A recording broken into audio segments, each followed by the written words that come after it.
So hi everyone. I'm so excited to be here. My name is Kasia and I'm a global leadership coach, and this is the Navigating Leadership Career Path series. And I'm excited to welcome our very first guest in this series. Um, I'm going to say Joe, and Joe, I'm going to ask you to tell us your full name just to be on the safe side here. Yes, no, that's fair. Gosh, thank you so much. I'm Jovonia Taylor Thibert. I go by Joe to make it easy. Okay, fantastic. And Joe, it's been such a wonderful experience to get to know you. I've had the pleasure to work with you since March as your coach, and to really get to know you well during that time. And the reason I really invited you today is because I think that you have so much to share and so many valuable lessons to share with women who are working their way through their own career path and would like to understand how to navigate from being an individual contributor to being in a management role, and to potentially even in an executive role as you have done. So I'd love to just turn it over to you and ask you to share a little bit about how you got started at Boeing. You've had Okay. is it a 17-year career I did. at Boeing? And you've Yes. worked your way through all of these amazing roles. Yeah, How did you get started?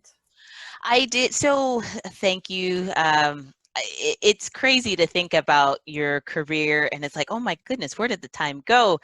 And I would say started, of course, in college, and from there walked my way through electrical engineering as my background, and also jazz vocals to help balance my brain.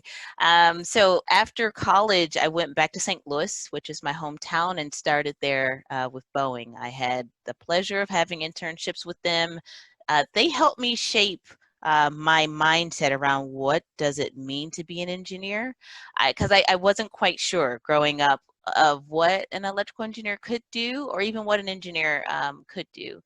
And so I had an opportunity to work on some different projects there. And in 2007, I moved out to the Puget Sound area and started on some individual contributing work for one of our commercial airplanes.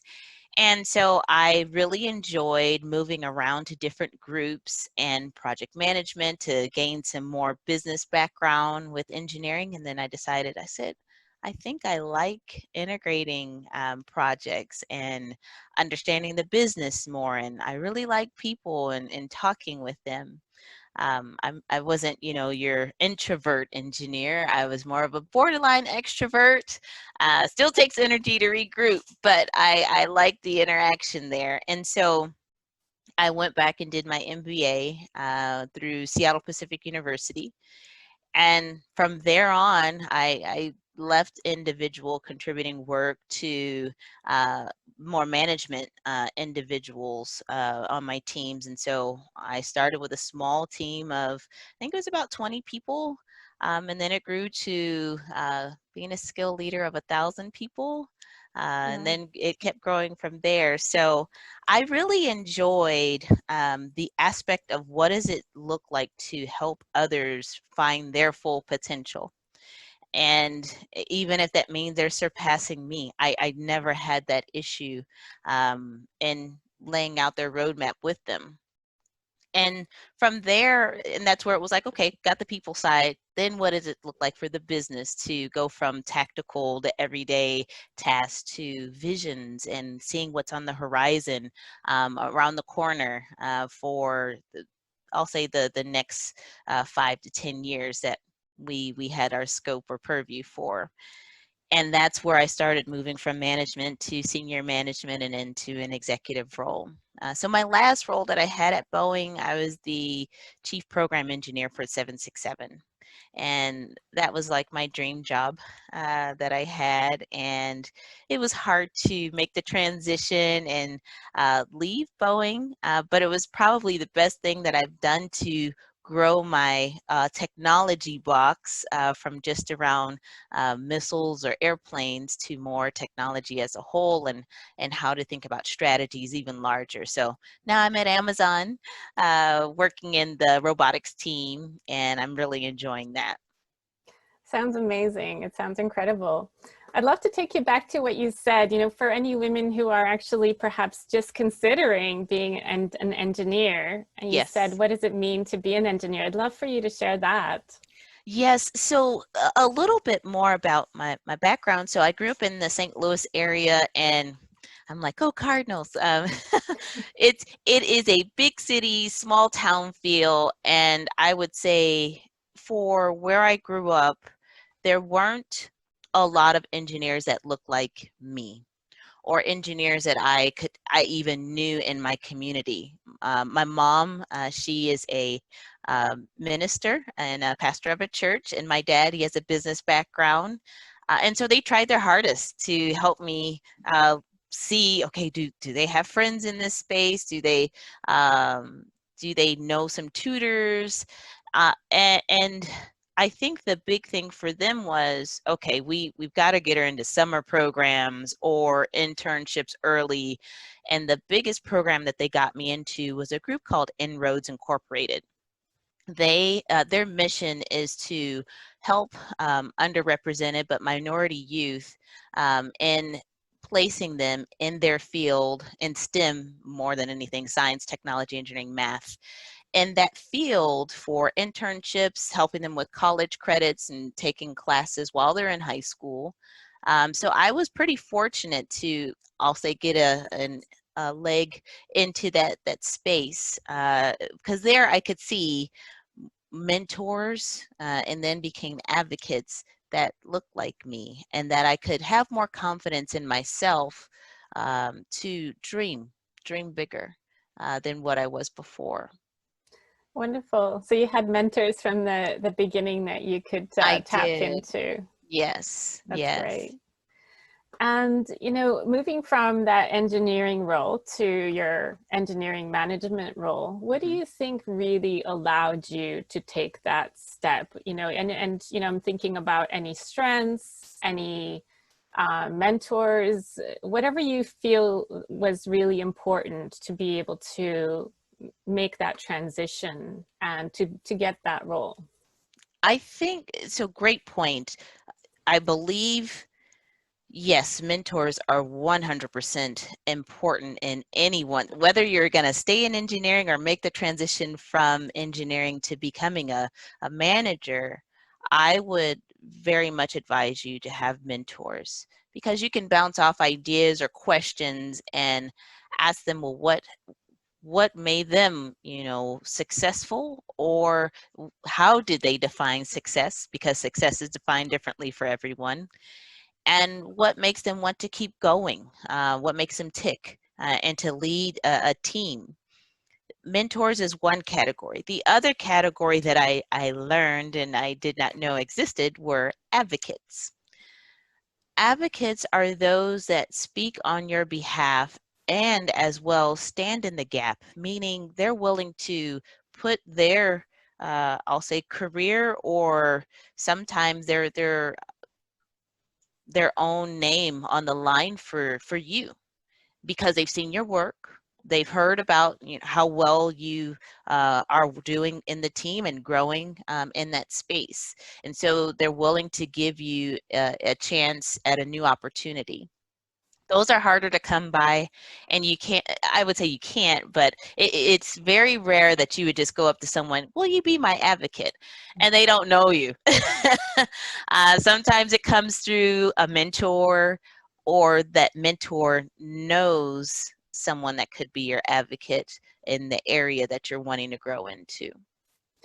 Yeah, and it is interesting because I know that this can be a challenge for people to actually identify mentors, to approach mentors and advocates as well. Mhm. Uh, do you have any thoughts around how to go about doing that?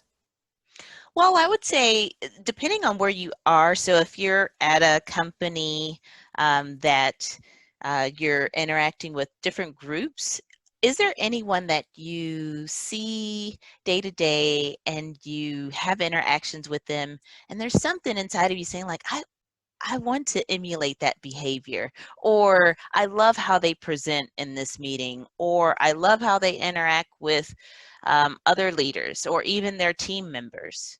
I want to understand, why do they respond the way that they do?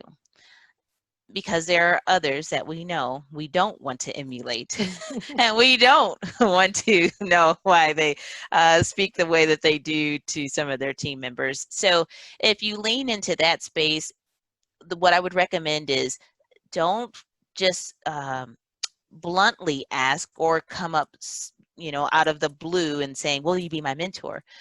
No, I think it's more of, I'd love to find out more about you. Can we have a one-on-one? I'll just take 30 minutes of your time and go from there. See if there's a connection before you ask them to be your mentor. Do the interview yourself. Okay, so building the relationship or establishing that connection Exactly. first. Exactly. And then you did formally ask people to be a mentor, or you just continued the relationship? Well, both. In some instances, it was, the relationship kept going, and it almost was a unspoken formal mentorship. And so in those cases where I needed to lean in and have a confidant, um, those doors were always open. For others where I felt that there was a connection, but it was more of a true business rapport, where I'm learning, okay, well, how did they do this finance report? How did they do this presentation? There were specific things, and those became more of a formal mentorship versus the informal. Got you. Okay. Okay. And aside from the mentors that you had, I mentioned earlier, things like strengths. I'm curious, what you really feel got you into that first management role. What were the strengths, skills, etc. And I see this as something that can be developed, right? A lot of them are usually natural, but most of the time they develop along the way. So I just want to really throw it at you to share what you felt was the most valuable to be able to make that transition, and whether you experienced any barriers, in that transition. Well, so to talk about the strengths, that one's hard because you're always hard on yourself, which we have to give ourselves some grace. I would say that one of the strengths that I leaned into was, I'll call it active listening, and not just trying to have it my way, but to truly hear what is the team needing. And I lean into more of my natural side of what does it look like to have empathy, and to take that empathy, leaning into deeper trust, building the relationships with people, being curious, and in your space that you're working on. And that way people, they just start to give you information, and they're like, Joe, I don't want to be the leader of the team. Go, go, go. Here, I'll be right there with you. And how do you want the report done? And I'm like, I'm not the boss. What are you? This is before the management. I'm like, I'm not the leader. But they're like, no, you're good at it. Come on, go. And I'm like, okay, well, I'll give it my best. And it was from there going forward that I said, well, I think I have a little bit of a natural gift there. So how do I develop it? What are the other skills that I need to not just have a great rapport with the team and building relationships, but now what does the business look like? And that's what really pushed me over to say I probably should go get my MBA or some type of management training, so I have a better understanding. Now, barriers. How much time do we have? Well, I'm sure that everyone would love to learn as much as possible from you. So, take the opportunity and share however much you like. Yeah, so I think, you and I talked about this before. There were a couple different barriers, and I would say there's external barriers and then there's internal barriers. Even right now, it's like the confidence to get on and be live. And I'm like, okay, gosh, just for you. Okay, I can do this. I can do this. Oh, I, thank I, you. I, I think and I'm talking about us as individuals, we psych ourselves out of opportunities at times, even when our natural gift is just speaking to us so loud that we miss out because of fear or because of doubt. And it might be because we've allowed others to speak things into our minds, and that's resonating into our spirit that we don't know how to let go. And I think that was part of my reflections before I even got into my first management role. It was a question of, am I really ready? I don't know.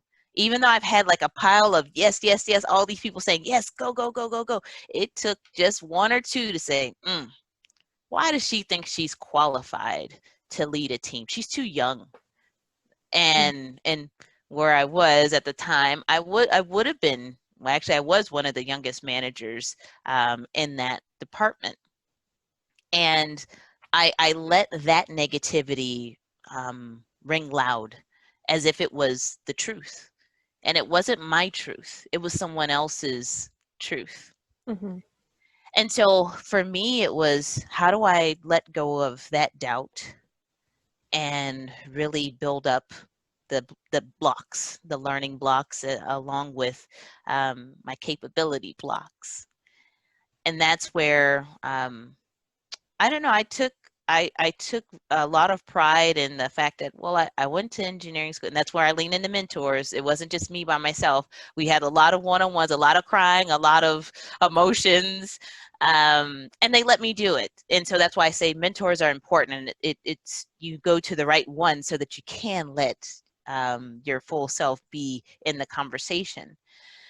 I I talked to them about, okay, if you believe these are my strengths, and they gave me examples. They were like, remember you did this, this, this, and this.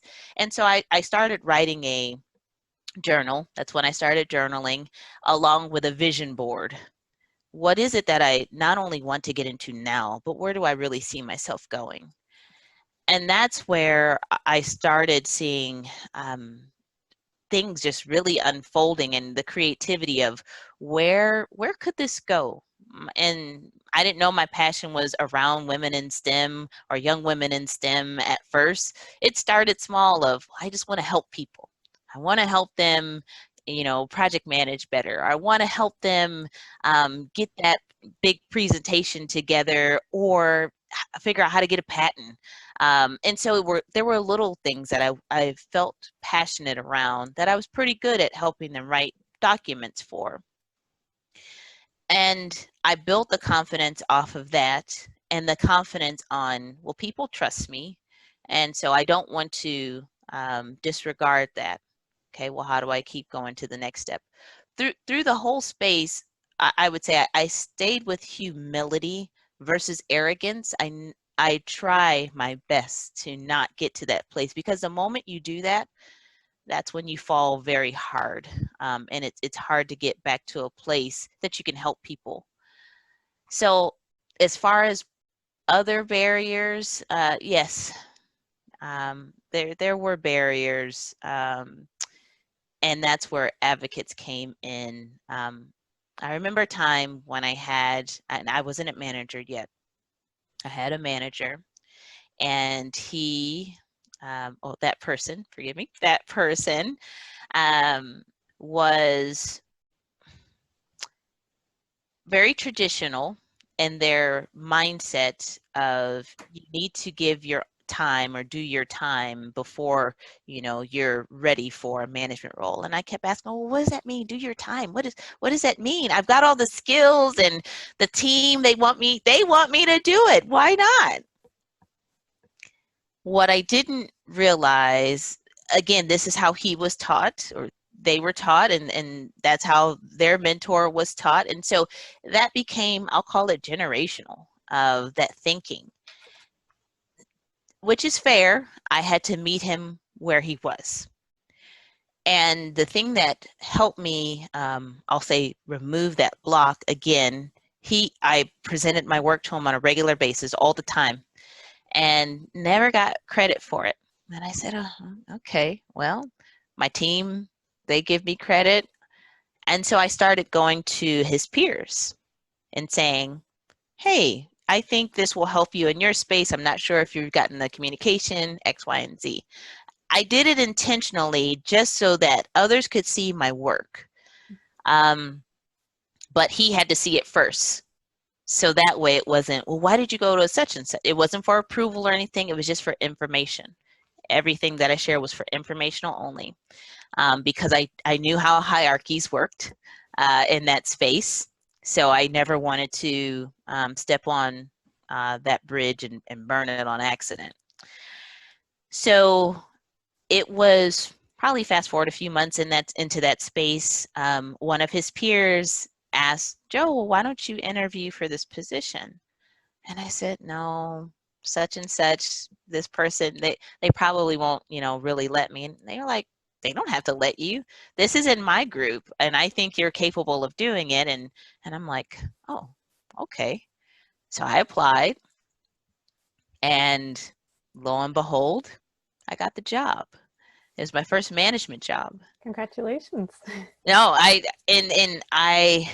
think for me it was like a little bit of a confidence boost, because it was like, people do recognize what I'm capable of. And I think that's that balance between self talk versus what blockers come externally. We have to be careful that we don't let so much of the external um, keep us in this box. We are meant to bloom and be in full living color, and to be our whole selves, mentally, physically, spiritually, emotionally, all of those pieces. We're not one dimensional. And so when you see people come into your space, people are a person that they are quenching or suppressing that one dimension. Take a step back and find out, well, what's really going on. And I think you'd be surprised that it may not be you. It may be on the other side. Yeah, it's interesting, how often I've heard this piece that, people don't get recognition at all for their work. And so it can be really hard for people to know how they're doing without that feedback. Yes. Without and actually only getting the sort of very critical feedback Yeah. when people are finally brave enough to share that. Yes. Much of the Yes. time. So thank you for sharing that part. How old were you in that role? Can I ask? Oh yes. Oh goodness, how old am I now? I was I 25? Yeah, I think I was 25 when I got into my first management job. And were a lot of the team older than you? Yeah, they're Yeah. twice my age. Okay. Yeah. But mostly they were receptive to that. Yeah. And again, it goes back to trust, right? A lot of the conversation was, well, what can you do for me? What can you tell me? This young thing coming in here, right? I would hear that all the time. And being in STEM, especially engineering, I was most of the time the only female, the only African American, the only African American female. So it was, I would say, the norm. School was like that as well. And so I was like, well, I know what to do, and got to win them over, get into that heart, and we keep it focused on the business. Mm. When there's individuals that don't know how to keep it focused on the business, then that's when you take the next step, as far as, no, we're not going to have a disrespectful relationship. We're going to make sure we're able to work together, and keep it at that level. Mm-hmm.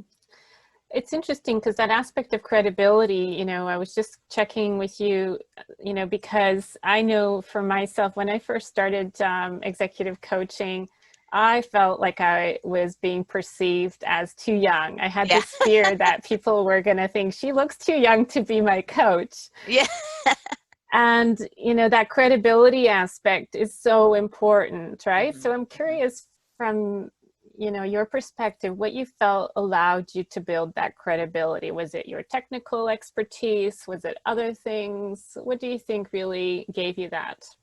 I think it was a combination. It started with the technical capability. So what we would consider, what are your quick wins? What can you help the team with that's been there sitting on the shelf and collected dust, that they just needed someone to champion for them. And it may not be a significant amount of money or a lot of time, but the fact that you took time and really fought for them and just a basic need, why not?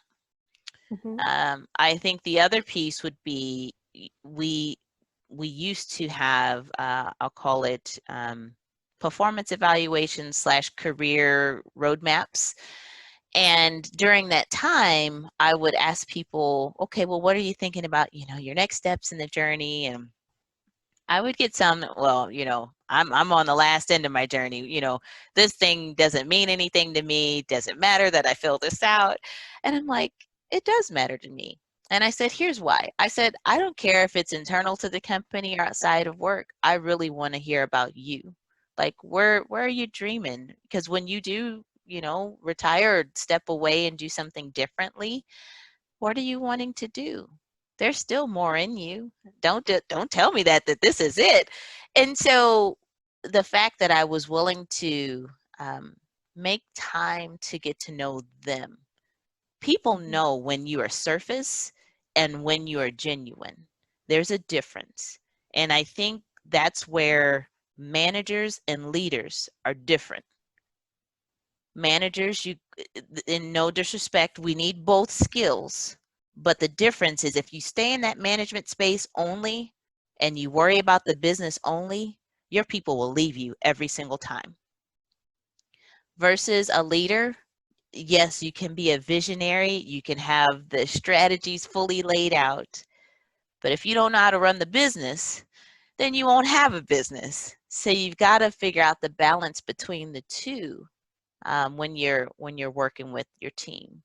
Yeah, well, that's great that you shared that. I think that is a really important thing for a lot of leaders. In this group, we have a lot of leaders who are already leaders, but also leaders who are aspiring leaders. And there's that sense of sort of nervousness that comes up, which it can interfere with the level of authenticity. Yes. And that ability to be really genuine, right? Because we don't want people to perceive us as incompetent or incapable. Right. And so there's that facade that can come up, which, seems professional, but it can actually be the thing that derails a lot of people when they start to move towards leadership roles or when they're in a leadership role. I was curious, if you had any further thoughts on that, if you have observed that at all. So spot on. I think this is where that reflection of self has to come into play. And we all have our sense of security that we want to protect ourselves because we may not know someone, we don't know the conversation that we're coming into. And so you do need to gauge and make sure, okay, well, what is happening versus, I'm happy rays of sunshine always. And you just come into the room and people are like, who is this? Do they have any substance behind them? I don't know. I say that because I've seen both, where people stay in the protective mode only, and that, again, you never connect with people. And so perceptions are made, and perceptions are real in people's minds. And you can have your work speak very loudly, saying, yes, you're very capable and able to manage the team, but then people are making assumptions, and not saying it's right, but they're making assumptions on who you are as a person. If you're not willing to make time for a relationship with them. And I'm not saying everyone, these are, I would say, critical individuals. So for example, your boss or leader that you work for, If you just go through the motions of I'm turning in my report, I'm checking on the status, or I'm making sure the team completed their actions by the end of the week, okay, that's great. You're checking off the list. Why are you so afraid to share a little bit more, or even ask and be curious of, hey, Kasha, can we have, a one-on-one and talk more about just what made you get into management? So then you're opening up the door to be a little bit more curious to learn about them. And guess what? They're going to ask for that to be reciprocated. They'll want to know a little bit more about you.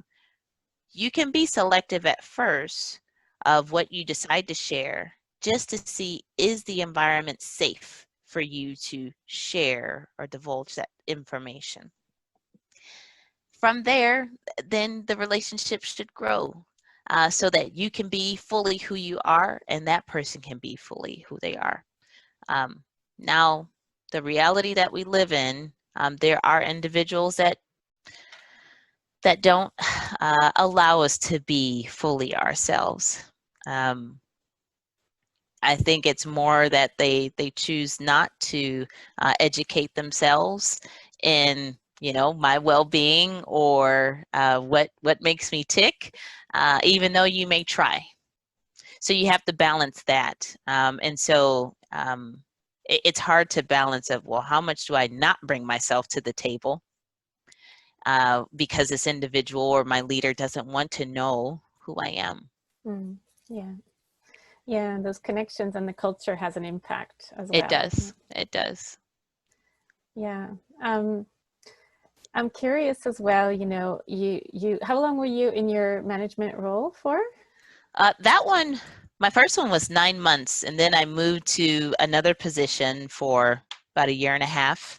And then I moved to what we consider a senior manager, so the next manager role level, I should say, for, I think that was for 4 years, 4.5 years. And then I got into an executive role. So it was pretty quick, I would say, in that space. And then that transition, moving from the management role to your executive role, was that smooth? Was it not?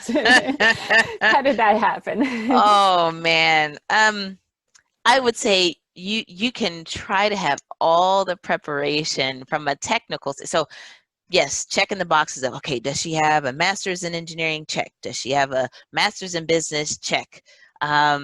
Does she have her coaching? Yeah, she went through the training. She knows how to lead people. Check, check, check, check, check, right? So going through the checklist on paper. On paper, it's great.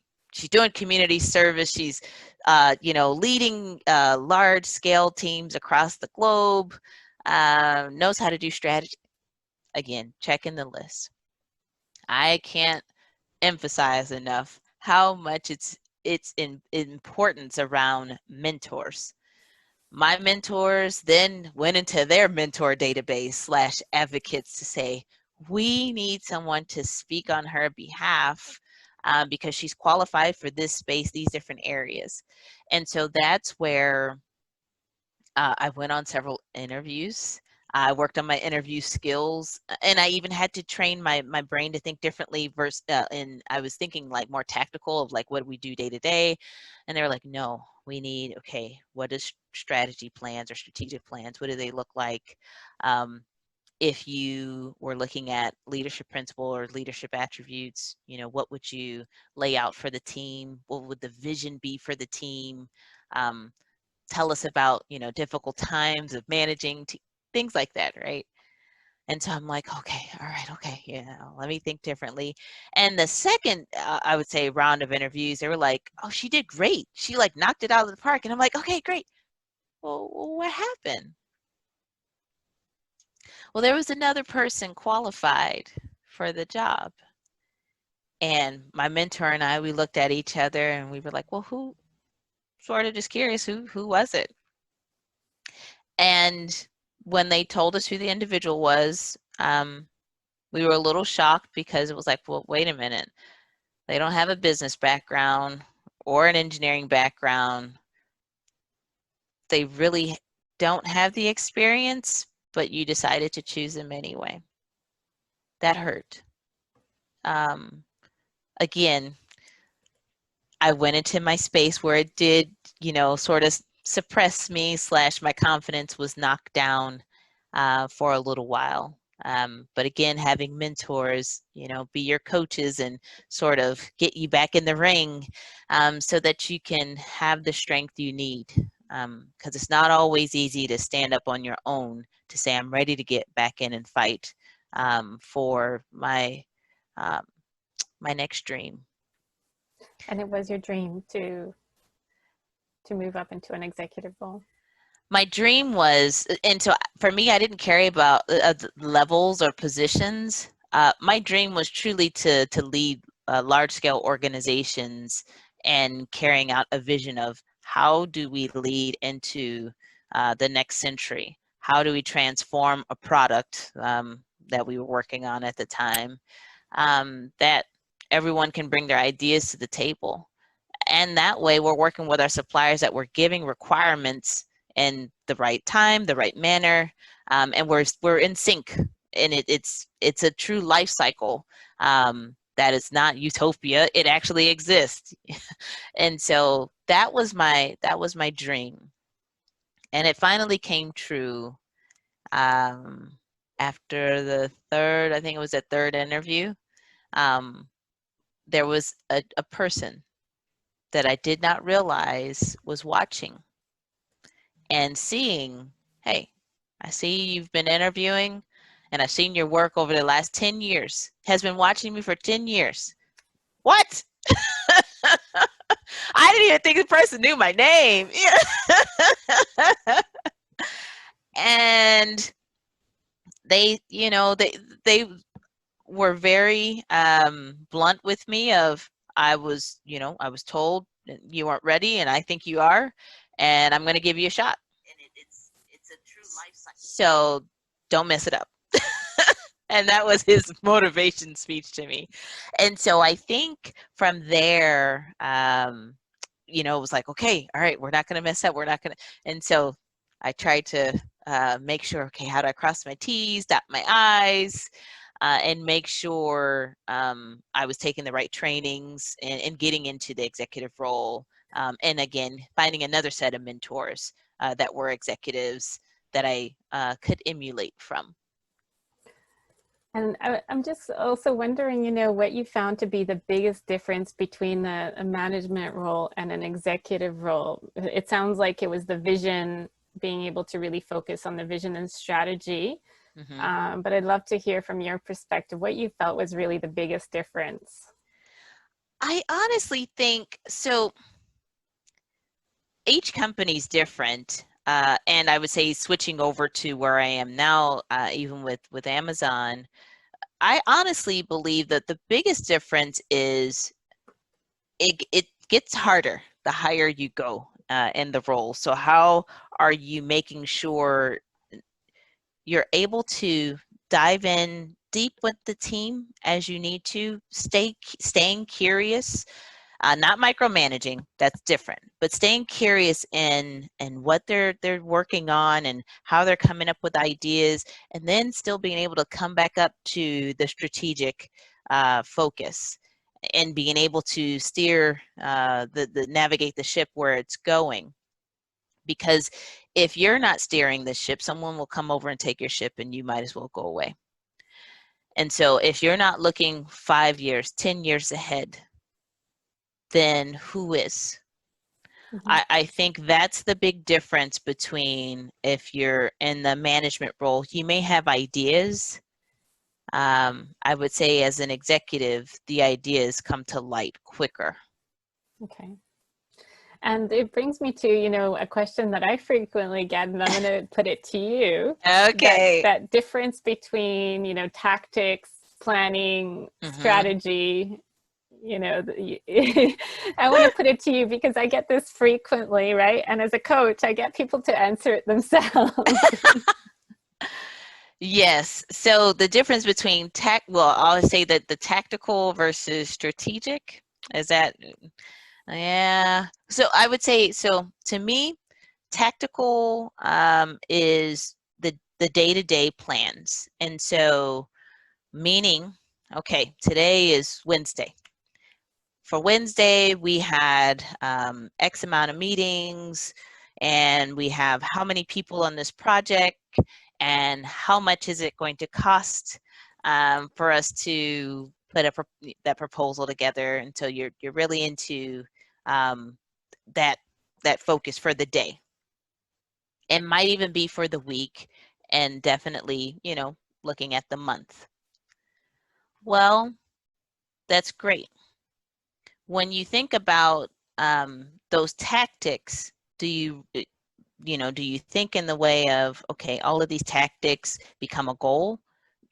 They do form your goal that you will have each quarter or each year, that you would lay out a plan.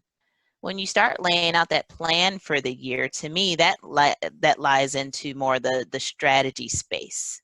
So your goals that you have for the year, okay, well, how is that going to get us to a financial stability plan, or actually a better profit? And we're looking at cost reductions in this space over the next 3 years. So we'll be a X billion-dollar company, right? And so that sets us up to invest in other technologies or another space. That is a part of your strategy. And I put it in those forms because you can't just become a billion-dollar company overnight. It does take time. It does take the plans. It takes the tactics to be able to move out. At the same time, you got to be able to say, well, where are we going? What is it going to be used for? What are we going to do? And sometimes you may not know what you're going to use it for, but you might say, hey, I'm looking at this company over here. And again, the vision then takes over of, we need to be in this space because in 10 years or in 20 years, who knows if we'll be like the Jetsons flying cars, right? Yeah. Well, yes, anything is possible nowadays, right? That's right. That's right. It's very true. Anything is possible. I might fly over to Seattle in a car next There time. you go. So I've digressed a little bit, but I really wanted to ask you that because it comes up so often. So, it sounds like certainly that road to success, it's funny, right? Because that graph that people show about success, not being a straight line and doing the zigzag, it's so real, right? Oh, it is. It And is. it looks so streamlined and easy on a CV or on a LinkedIn profile, right? But there's the stories that come out when you have a conversation, and that's really what I wanted to achieve with these interviews, is to bring these stories out as to what is the real career path. And it sounds to me like those barriers were very real and very challenging. And I wanted to just ask you if at that point, do you feel that the diversity question was a part of this barrier, for you, or do you feel that there were other things that were going on? For me, that question is very hard. So have I had challenges from a diverse aspect? And I would say surface diversity. Yes, I've had blatant conversations of, well, she got that role because she's a woman. And I'm like, what? Are you kidding me? And it was in regards to affirmative action plans. And I didn't quite understand how all of that played, because I was newer into management. I was like, what are they talking about? And I could, again, understand the perception later on. But I, in my mind, shrugged it off and said, well, if I did, oh, well, now I really have to perform. So um, as far as um, other surface diversity barriers, um, sometimes it was hard for me to tell. I couldn't tell if it's because I'm a female or is it because I'm African American or Black, or is it because I'm young at the time? So it was like I was a triple threat. And so my mentors would say, use that triple threat to your advantage. And I couldn't understand. I'm like, what are they talking about? What do they mean? And it meant bringing another, I'll say, thought process to a problem. And especially if we were looking at something more strategic in a community, or, if I had insights towards something that somebody else didn't. And it was hard in some of those spaces, because no, I didn't look like my peers. No, I didn't talk like my peers. I had a twang from the Midwest and I never lost it. And I didn't do my hair like my peers. Most of them were a little receding there, and I had a head full of curly good stuff. You do. I love your hair. Ah, thanks. And so I started to try to fit into a box, wearing my blue suit, as if, I fit in with the rest of the blue suits, or making sure at the time my hair was straight. I had a very hard time wearing my hair natural, just because I couldn't tell. I'm like, am I getting looks because of I'm not? And I would get comments from certain individuals. They weren't my mentors. Oh, well, your hair's not quite polished. And I'm like, are you kidding me? I'm like, it's actually, I would have it done up in a little French roll, and it swooped to the side, and it was looking good. And it just, because it was different. Hmm. And that's where I learned everyone doesn't know what to do with differences. And I say what to do because they're like, this isn't what I'm used to. So how do I operate, in this space? And what I started telling some of my mentees is that when you have peers, like you're coming into a brand new group and you might be the only female, they might be scared to death because they're like, we've never had a female. What do we do? Do we talk about her shoes? Nope, we'll get in trouble. Do we say something that her hair is nice? Nope, we'll get in trouble. Just truly try to be yourself. Because if you start being yourself at the beginning, then there's no facade. There's no imposter. And I go from facade to imposter, because you start to believe that facade, that this is a part of who you are. Yeah, it's very powerful. I think, what you said about fitting in, and really trying to fit in. There's a quote by Brene Brown. I can't remember it exactly, Yes. but I thought it's so powerful that fitting in isn't, belonging isn't about fitting in. It's about being yourself. Correct. Right. And I Correct. think that's incredibly powerful. And it's such a release of, so much pent up, energy, I find, for people to realize that they can actually just let go of that facade and stop using all their energy to maintain that. It takes a tremendous amount of energy. Oh, yes, it does. And so what do you think allowed you to realize that you actually, you didn't have to do those things? Well, so it took time. I think I became selective in where I would let my hair down, or wear the colorful outfits that I liked, or even brought up ideas that, well, hey, here's something different, and I'm going to actually speak up about it, and ask, not demand that you take my point of view, but actually ask that we review it.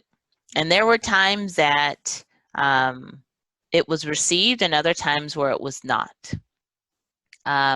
or at least there was a tolerance in the perception.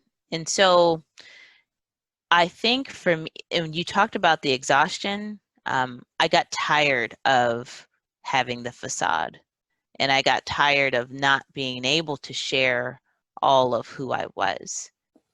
And this is where, everyone's in a different space, and I hope that everyone's having reflection time so that you can truly see, what is it that makes me tick? is it truly what I'm sitting in this meeting and listening to and hearing the same old process or the same old methodology or the same, and so it's like you keep going around this same space. And that when you do bring up ideas for some, and you balance it of, okay, let me polish my speaking, let me polish my presentation, let me polish my writing skills, let me get other people to help balance and review. When you've tried all of those things and you can't quite pinpoint, it might be time to move to another table, because you can keep trying. And if that table's not ready to receive you, then that's fair. You have a lot of talent and a lot of gifts that someone would welcome with warm arms, and actually accept who you are. And so what I would say is, be careful when you get to the next table. They're not the same people that were at the previous table. So you have to give some grace and some time to figure out, what does this space look like for trust, and to rebuild your internally and, externally, building relationships with that new space. You mentioned as well earlier the word imposter, and we have touched on this, and I wanted to ask you about, any suggestions that you have for dealing with imposter syndrome, because this is again something that comes up over and over again, and a lot of clients aren't comfortable in sharing that with anyone because there's that fear. Yes. To share those things. So I was curious, how frequently that's come up for you and what your recommendations are for people that are struggling with it. I've worked with both men and women who struggle with that frequently. So Yes, and I've seen it on both sides for men and women, for different reasons and different things that they're not quite ready to share their full and whole selves. I keep coming back to that because I think it's a disservice to ourselves, mentally and physically. Honestly, I can say you really will physically become sick if you keep at the energy it takes to be fake, and the energy that it takes to give that extra mental of, oh wait, did I say this just right? Did I do this just right? You'll make yourself really exhausted by the end of the conversation, not alone the end of the day or the end of the week. It's the end of that literal hour of a meeting. And I would say you can forget about your creativity. It's gone out the window. And that side becomes more and more, dormant, while your other side of, okay, I must control this part of me. I cannot allow it to release. And what happens when you do release it? It comes out in a way that people may not fully appreciate or know how to appreciate, because it's literally just like blah. It just come out, and it comes out in anger, and it may come out in a lot of tears. It may come out with resentment, and it may come out in, oh my gosh, how did so many of these people pass me up for an opportunity, and they actually actually did show their whole selves. So I think that, again, you have to figure out the balance of where you are, where your level of trust is, and if you can start to allow your petals of yourself to come open a little more, then do it. If you can't, not yet, or can't, there's a difference. Not yet, that's one thing. Make a plan. Lay out, okay, well, this month I'm going to try something a little different. Or, in the next couple months, I'll get more mentors or peers to talk about, here's my background, or here's what I, the other side of what I do, what I'm creative in. I love people. A lot of people didn't know I sang jazz.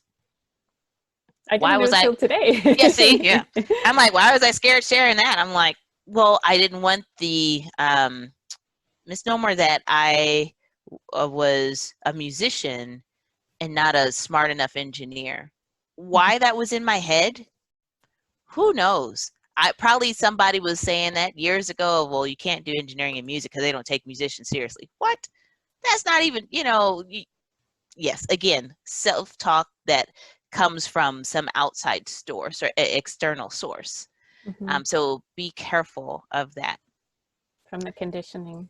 Correct. Yeah. Yeah, there's definitely a lot that we have to filter through, a lot of conditioning that everyone acquires, right? And that's why it That's can be right. so helpful to have those outside perspectives from mentors, Yes, coaches, advocates as well, exactly. to be able to see these different perspectives. And it is amazing once you feel accepted for being yourself. So thank you so It much is. for sharing your thoughts on that. I'm just going to do a quick check to see if we have any questions at all, Okay, because I know there were quite a few people that had joined the session from a few perfect. parts of the world.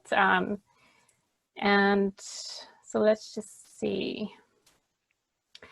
So, and because I didn't want to divert my attention between you and the screen earlier, I just wanted to see if if there were any comments. So I'll just read out. Anil actually joined us, and she was saying that she still feels that people think I'm too young or look too young, despite being 10 years in the field. Mm-hmm. Wondering if that ever goes away.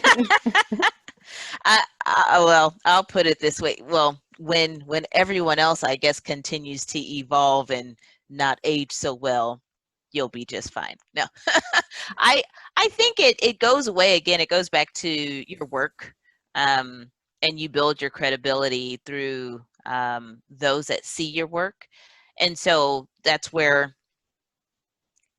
it takes time, and I think it also depends on who's seeing your work. So you want to make sure if it's a portfolio or something that you can continue to share with different individuals that you trust. Um, I know some people are like, well, why do I have to have other people speak on my behalf? Well, again, until others get to know who you are, it is nice to have those that do know who you are speak on your behalf sometimes. Mm-hmm. And I think, because as we said, often people don't get that feedback that they need. So in that case, Correct. actually asking specifically for feedback so that it's Yes, there and you can take the opportunity to act on it, exactly. right? Exactly.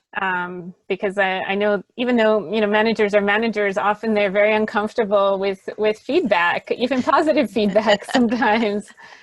Yes. And yeah, I'm like feedback, that's a whole nother topic. I think this is where again, if you keep it specific to hey, I saw some things that were really great. Here's some things that we can continue to work on. I saw this in the presentation, or I saw this in your display, etc.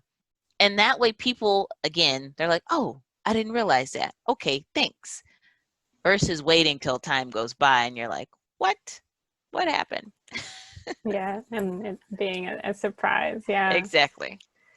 All right. Well, we've been here for an hour. Thank you so Oh, much for your yes. time, Joe, and for sharing so openly. And I think it's just amazing, that you've had this incredible path